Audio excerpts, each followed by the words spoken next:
I want to know, those people that are around me, what do you want? How can I support you? How can I make sure that your wants and wishes are honored when you're gone? Today, I want to ask you to be selfishly considerate. And yes, they seem like a contradiction of terms, and yet they work so unbelievably beautifully together. Do the people around you know what you like, what you want? Do they know how to honor you and support you? Do they know how you want to be remembered when you leave this life? Have you had those kinds of conversations with people? I'm not talking about how to honor you while you're living. And no, this is not a morbid conversation. This is a conversation we all need to have regardless. I'm talking about how to honor you and respect you and help you through when you leave this life. The reality is that none of us get out of this life alive. We're all living and we're all enjoying and we're all learning and we're all growing, and yet there is an end. And before you stop listening, I hope that you'll just keep going, because this is unbelievably important. It is just as important for a healthy 20-year-old as it is for a 90-year-old. We all need to plan. My life experiences have brought me to a great understanding of the importance of having a plan. I watched as all four of my grandparents, my mother's parents and my father's parents, planned everything. They had their burial plots, their caskets. They even planned their funeral down to who would speak, what they would speak about, and the music they wanted sung. They planned everything. I learned about how my grandfather actually planned so that my grandmother would be able to live fine financially, physically, if he passed first, which he did. She lived another 2 years. I watched as another uncle fell ill and passed. And prior to his passing, he made sure that he had spreadsheet upon spreadsheet to help you find the spreadsheets that you would need, filled with passwords and logins and anything that you would need to continue moving life forward, so that his wife and children would not struggle so much with the unknown, because they had a path forward. They had the knowledge, they had the ability to, which made it easier. It's not easier to lose somebody, but it's less stress because you know what they want and you know what they need. Really healthy, young 20 and 30-year-olds gone like that. Or a juggernaut of a man that you think would live forever and could do absolutely anything, suddenly not here anymore. No plan.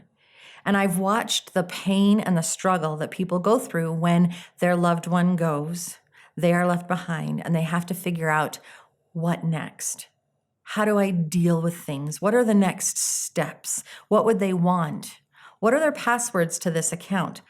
All of the things that you don't think about in regular everyday life, and yet once you're gone, that knowledge goes with you and people are left to guess. I am selfishly considerate. I want to know, those people that are around me, what do you want? How can I support you? How can I make sure that your wants and wishes are honored when you're gone? I have that with my mom, my dad, my husband. This is so that I can be more at peace, knowing that I already know what the next call is. I already know what to do, the next steps, which is a little bit easier than stressing about what are the next steps and I can't believe you're gone. Selfishly considerate. In the interest of bringing this topic into a less obscure space, I have a lot of resources, and I just want to put some things in your mind to think about. Options. Something you might not have thought of before. When you're talking to somebody about their wishes or your wishes, what do you want done with your body? Do you want burial? Where? What's the location? Do you want to try to plan ahead for that? Or do you want cremation? And if you want cremation, where do you want to spread those ashes? And is it legal to do so, or do you need a permit? Be aware of what needs to happen. Maybe you want to donate your body to science. Is there paperwork that needs to be done? Is there pre-planning that needs to be done to allow that to happen? Or maybe you're looking for more of a green burial. Where is that possible? And what type of green burial? Do you want to be in a pod? Do you want to be made into compost? There's so many options. simply talking about it. Most of us haven't thought about it, so even this question is overwhelming, and what really would I want? Some people are claustrophobic, and the thought of being put in a coffin is beyond where they want to be, so they lean one way or the other. And other people really want that coffin and that security. What works for you? Have that conversation. Let somebody know. A medical power of attorney is unbelievably important. If you are ever incapacitated and unable to advocate for yourself, you need an agent. You need somebody who knows what your wishes are and can verbalize those wishes to the medical people who are taking care of you. And not only that, you really should have it in writing and possibly notarized, depending on what state you're in, where you live. This medical power of attorney means that somebody knows what you want, they can follow through with it, and it also means that there's less of a conflict between your family members and the medical personnel trying to keep you alive. Do you want to be kept alive by any means necessary? Are you a do not resuscitate? What is acceptable to you? And when do you just want to say, no, I'm done? Your agent needs to know that they're an agent. They need to know your wishes. You need to plan that out, write it out, and make sure that someone's aware of it. It makes it so much easier, because if you're the one that has to stand there and pull that plug, at least you know that's what they wanted, and not that you are pushing them out. Do you have a will? And does someone know where that will is? In this day and age, one of the easiest ways to make sure that somebody gets what you want them to have is through a will. Put it down, document it, make sure that somebody knows where that is so that they can then bring it forth at the right time. Someone that you trust, someone that you know. It doesn't have to be a lawyer, doesn't have to be an attorney. You don't have to pay to keep it safe. You just need to have one. It takes it out of obscurity and into clarification for anybody. And that's you having one personally, and that's also the person that you're going to be taking care of.